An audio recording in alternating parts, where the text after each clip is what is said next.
Olá, bem-vindos a mais um programa A Arte da Guerra com o embaixador Francisco Seixas da Costa, para começarmos mais uma vez com o tema da guerra como na primeira parte do programa. Desta vez decidimos dividir esta primeira parte em duas partes para podermos falar ou para podermos pedir ao embaixador Seixas da Costa que nos fale das duas guerras no ativo nesta altura, para começarmos por Israel. Embaixador, os 6 dias de folga já passaram, ninguém pareceu, ou pelo menos Israel não está interessado em manter qualquer tipo de cessar-fogo enquanto o Hamas não desaparecer, e entretanto o exército israelita está a ir do norte para sul de Gaza, com o número de vítimas civis a ser exponencialmente aumentado. Como é que tem visto esta fase da guerra já depois do fim do cessar-fogo? António, é quase impossível numa guerra destas que tem uma dimensão humana forte, nós não termos digamos, uma reação emocional relativamente a isto. E eu procuro, enfim, contrabalançá-la com uma leitura racional das coisas. Israel foi alvo de um ataque, nós sabemos que esse ataque deu origem a 1.200 mortes em Israel, deu origem a uma série de raptados que vieram para a zona de Gaza e que durante algum tempo estiveram a ser trocados por prisioneiros do Hamas na posse dos israelitas. Por outro lado, Israel, portanto, durante alguns dias, através de uma mediação internacional que o Qatar promoveu com outros países, nomeadamente o Egito e também os Estados Unidos, digamos, conseguiu fazer a troca de alguns prisioneiros dos dois lados. Israel, naturalmente, na minha opinião, naturalmente, porque a simples razão de que Israel fez aquela pausa um bocadinho por virtude da importância que dava aos reféns, mas o seu objetivo era invadir a faixa de Gaza, escrutinar a faixa de Gaza, neutralizar a faixa de Gaza e tentar daí retirar o Hamas. Não sei como, devo confessar, dado que o Hamas está intrincado no meio da população da faixa de Gaza, nos tais 2.300.000 pessoas, e eu gostava de dizer, e esta é a parte emocional, digamos, Israel diz às pessoas que viviam no norte da faixa de Gaza para se deslocarem para sul, que eram as zonas seguras, agora está a fazer bombardeamentos e invasão do sul, o que torna a vida... Impedindo o regresso ao norte também. Também se regressassem ao norte, não sei o que é que iam ver, porque Israel destruiu aí 45.000 habitações e, portanto, estamos num tempo em que não se percebe qual é o futuro daquela população. Nós sabemos qual é o objetivo de certos membros dentro do governo israelita relativamente a isso. Era provocar a saída dessa mesma população, idealmente para o Egito, mas o Egito não os quer, mas além disso, isso levantava a questão de fundo, que é saber, mas os palestinos não têm direito a viver na sua própria terra? Onde estavam, onde estão, onde nasceram os seus antepassados, são obrigados a sair, como saíram no passado os outros, quer dizer, e essas Talvez no Egito tenham um sítio para ocupar, uma vez que parece que há um povo que fugiu de lá há uns é milhares de verdade. anos atrás. É verdade, mas se fôssemos por aí, nós criávamos de facto um êxodo histórico.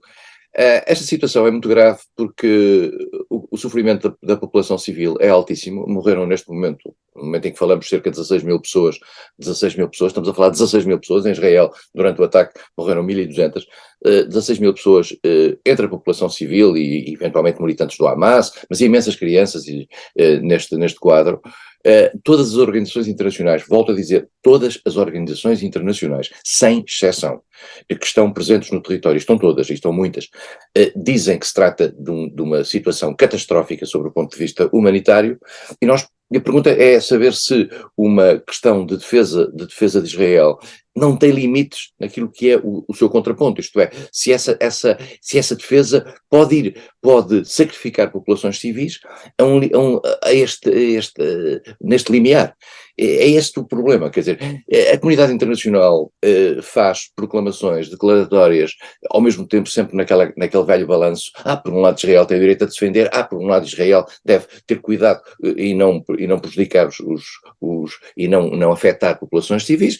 Os Estados Unidos, que são, digamos, a tutela securitária de tudo isto, porque é quem fornece as armas a Israel e que é quem mantém, no fundo, digamos, a proteção a Israel no plano internacional, vai tendo declarações no sentido de dizer nós pedimos a Israel no sentido, para evitar baixas civis, mas quer dizer, nós vemos o resultado e percebe-se agora melhor que Israel faz ouvidos moucos às declarações americanas. E também não se vê os americanos com um discurso, digamos, muito forte relativamente a isto. Nunca o fizeram ao longo de décadas. Os americanos admitiram sempre que Israel, que consideram uma espécie de um asset securitário naquela zona, uma espécie de enclave ocidental ali, e no fundo, baseado naquilo que era a ideia de que se trata de uma democracia, já se tratou mais.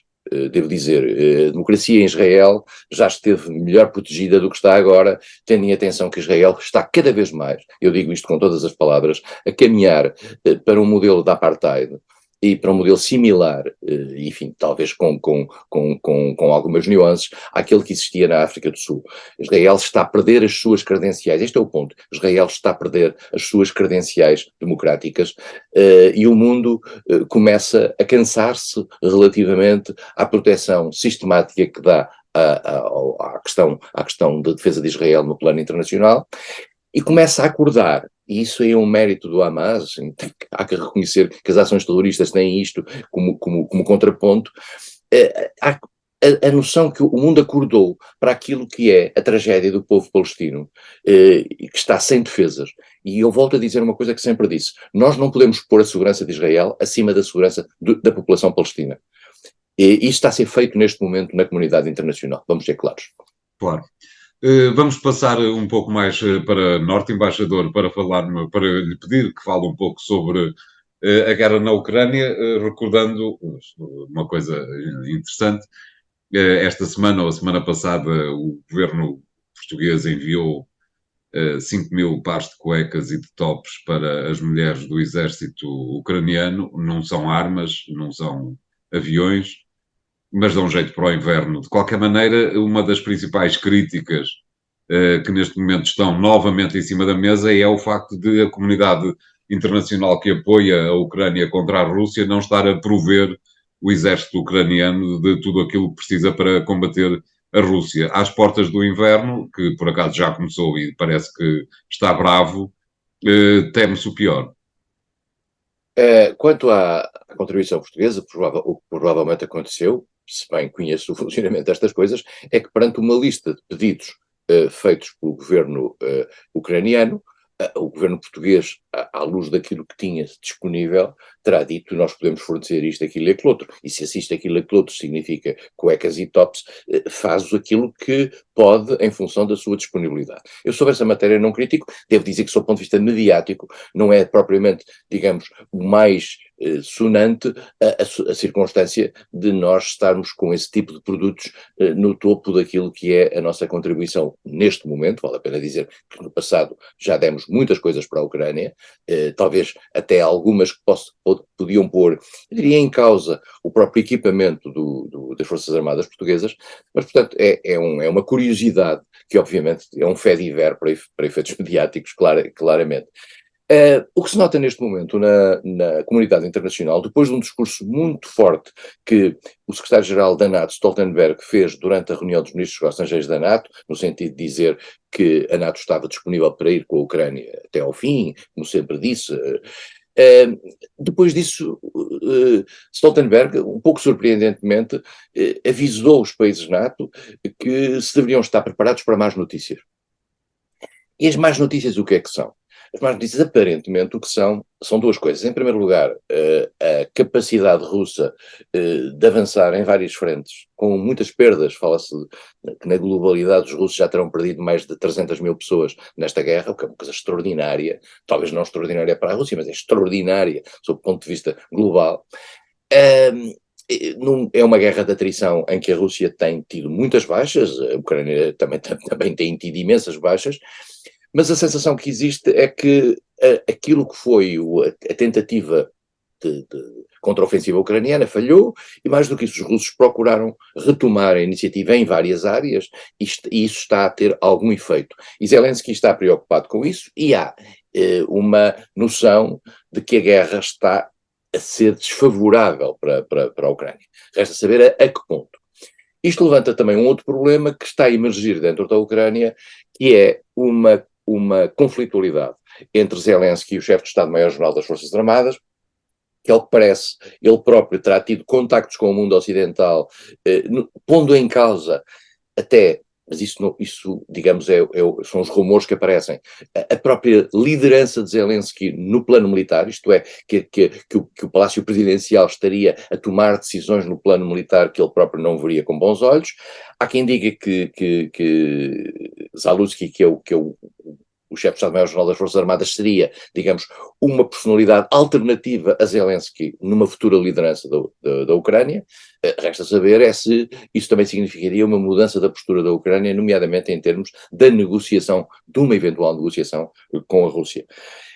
Por outro lado, nós recebemos sinais dos Estados Unidos, e sinais, digamos, muito claros, nomeadamente por parte de Jack Sullivan, Conselho de Segurança Nacional, de que está a acabar o dinheiro que orçamentalmente está previsto para a Ucrânia, sabia-se isso, desde a negociação que tinha sido lugar aqui há umas semanas, e neste momento isto é no fundo uma pressão para que os meios republicanos venham ao jogo no sentido de um compromisso que depois tem efeitos não só na questão da Ucrânia, como tem efeitos no resto do orçamento. Mas realmente, aparentemente, o dinheiro para a Ucrânia e o dinheiro para o material para a Ucrânia está a acabar. E isso... eu acho que vai haver uma solução até ao final do ano, mas isso não significa que isso não possa ter efeitos práticos, nomeadamente em matéria de munições. E em matéria de munições, para acabar, a Europa já disse que mesmo no auge da sua produção e mantendo a sua produção muito elevada, não é possível prover a Ucrânia de um conjunto de munições globalmente necessário para aquilo que é o seu gasto diário. Portanto, estamos aqui com um problema claramente no plano, no terreno das frentes de combate. Claro. Obrigado, embaixador. Vamos fazer o primeiro intervalo do programa de hoje. Voltamos já de seguida com o segundo tema. E até lá.